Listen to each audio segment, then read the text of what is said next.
Hey guys, this is Clay Hayes, and today on Backcountry College, we're going to give you a few tips on cold weather camping.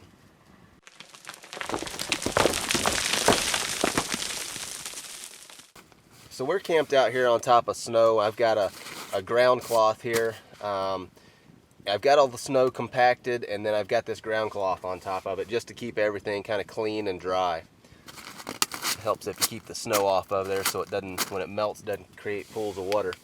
But you need a good pad. Now I've got this Thermarest here. This is a blow-up mattress. It's about 2 inches thick. I really like this thing. I've had it for 6 or 7 years. I use it every year, and I use it hard. And this thing is held up like a champ. Really like this pad. Now most of the time, like early season, elk season, something like that, just your pad and your sleeping bag on top of it.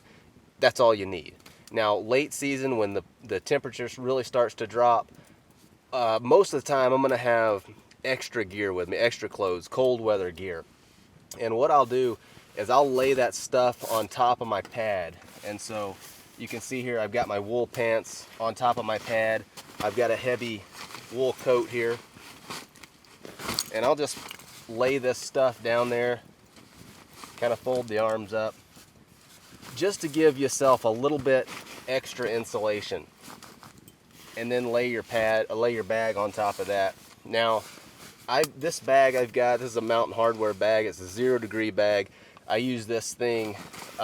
This is the only bag I have, and I use it in September, when it's getting down to 50 degrees, and I'll use it in December and January when it's below 0.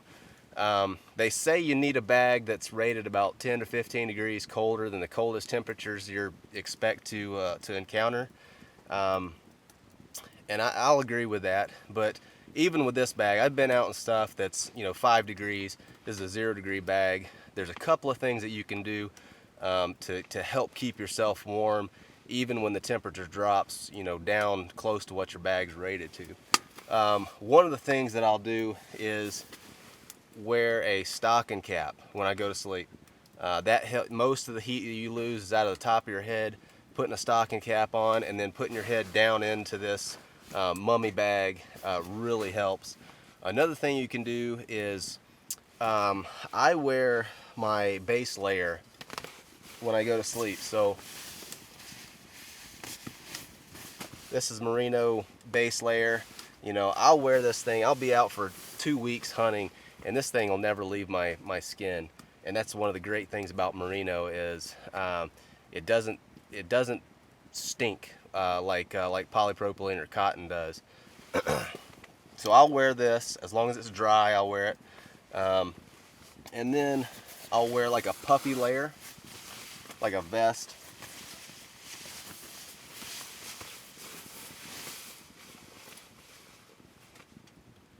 Now you'll notice in here we've got a stove burning, but these are great stoves. This is a SeekOutside stove, and they're great little things. You can fire them up in the morning. It heats the tent up, but they're small, lightweight stoves. They don't have a big capacity, and so they don't burn very long. And so unless you want to wake up every hour or so and put wood into this thing, you're going to be in a cold tent when you get up in the morning. And so it's it's really helpful if you orient your stove so that when you wake up in the morning, you can throw some wood in there and get a fire going without getting out of your bag. You can put the coffee on without getting out of your bag, and then you got a hot drink waiting on you in the morning. The tent's nice and warm when you climb out of your bag. Another thing I recommend is eating a hot meal before you go to bed. Just eating that hot meal will warm you up, but then also just the digestion through the night will help to keep you warm.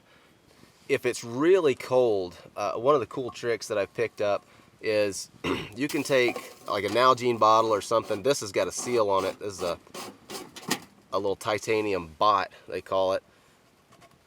But take that thing and seal it up. Hot water bottle. If you throw this down in the foot of your sleeping bag, this thing will stay hot for 6 hours, and it'll really help to keep you warm. It makes a huge difference when it's cold. So one of the mistakes that people often make when camping in really cold weather is they'll take, especially in a mummy bag like this, they'll pull their face down into the bag and they'll start breathing into their bag. And all that does is cause your breath to condensate in the bag, makes your bag wet. And then once your bag's wet, it won't keep you warm. Now, even if I'm not breathing in my bag, if you're camping in conditions that are humid, like right now, it's not quite cold enough to be dry, and so it's pretty humid in here. Now, if I'm camping in here for a couple of days, my bag's going to get damp. Now,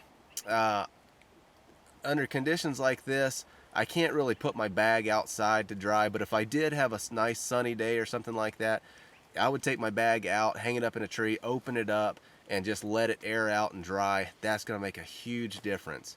I can't do that in these kind of conditions because it's snowing outside and it's going to be socked in for a couple of days.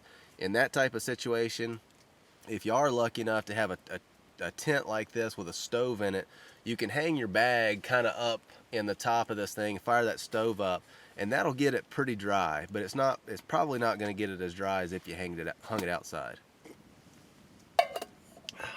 Well, that's all the tips I've got for you today. If you've got any cool tricks, go ahead and leave them in the comments. Maybe it'll help somebody else out.